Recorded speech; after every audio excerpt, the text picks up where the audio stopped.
नमस्कार दोस्तों। आज मैं फिर आपके सामने एक बहुत बड़ी सनसनीखेज खबर लेकर आई हूँ।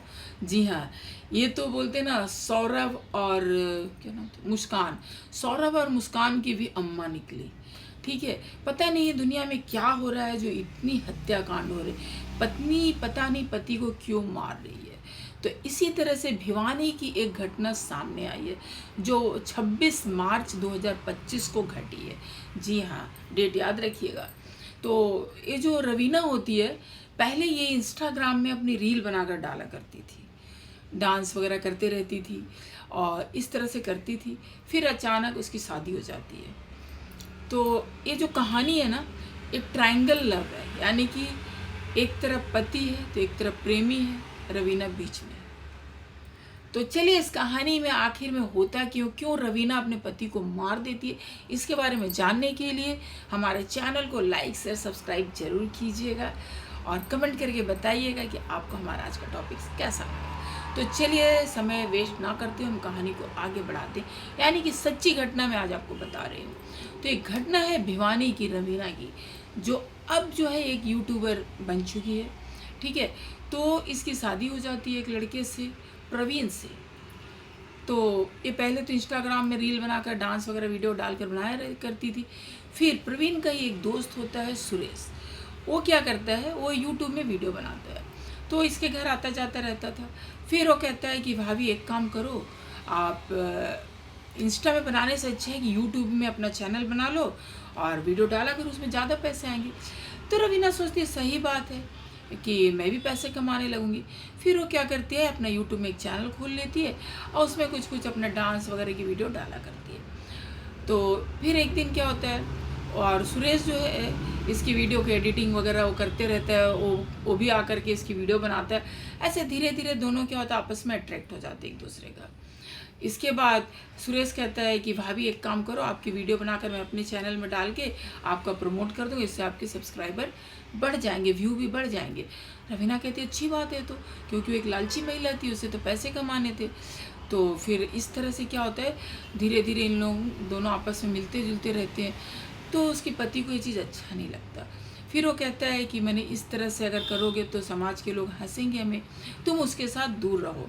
फिर ये सोचती है अरे छोड़ो क्या है, पैसा कमाती है, ये नहीं मानती।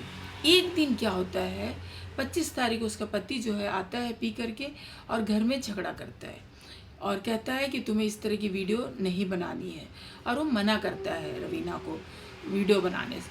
अब रवीना जो है उसको, तो उसका पति जो है उसके आँख में अब खटकने लगता है कि ये मुझे रोक रहा है, मैं तो इससे पैसे कमाना चाहती हूँ।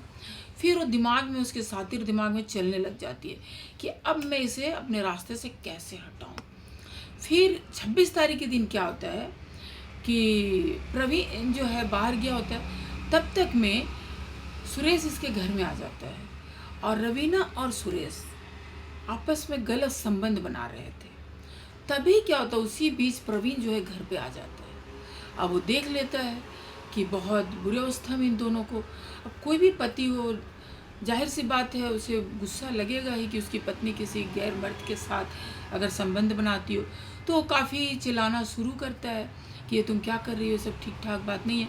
और इस तरह से प्रवीण का सुरेश के साथ झगड़ा होना शुरू होता है। तब तक में रवीना क्या है, अपने कमरे में चली जाती और फिर वहाँ बैठकर सोचती और जा कर के एक चुन्नी लेकर आती है और प्रवीण के गले में पीछे से लेकर फट से बांध देती है और कस के खींच देती है।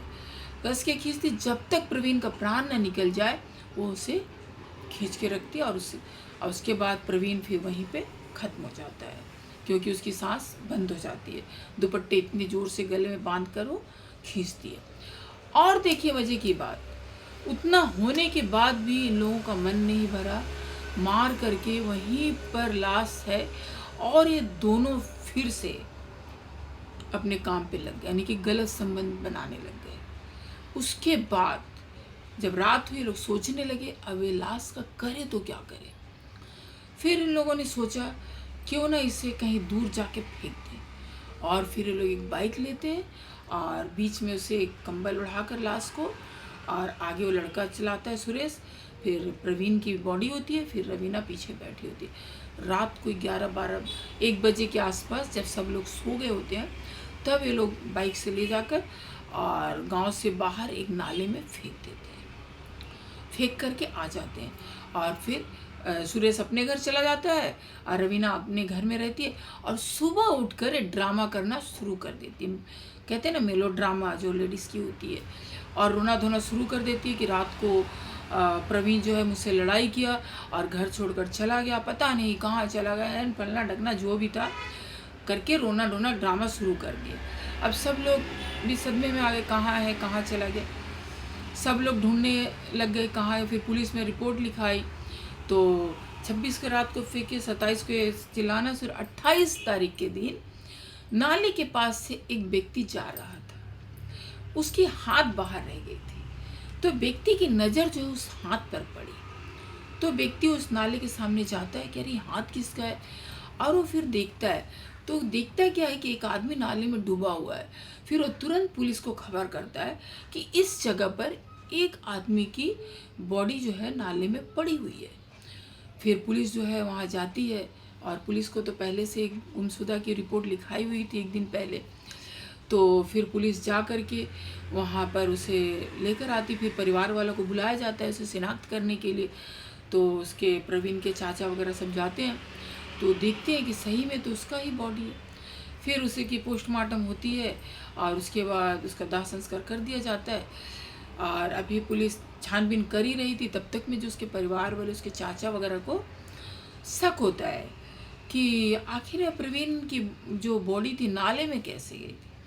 फिर वो लोग शक के नज़र से, क्योंकि सुरेश इनके घर में आता जाता रहता था, चाचा ने फिर क्या किया कि सीसीटीवी देखना शुरू करा।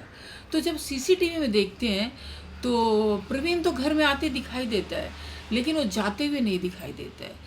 फिर दूसरा सीसीटीवी कैमरा देखते हैं तो उसमें एक बाइक जो है रात को 10 बजे जाती है बाहर, फिर वापस आती है, फिर 1 बजे के टाइम जाती है, और उसमें एक आदमी आगे बैठा रहता है हेलमेट लगा के, पीछे एक आदमी और बैठा जिसे कंबल से ढका हुआ होता है, और उसकी पैर जो है ज़मीन में लसराती हुई जाती है, और पीछे एक महिला बैठी रहती है।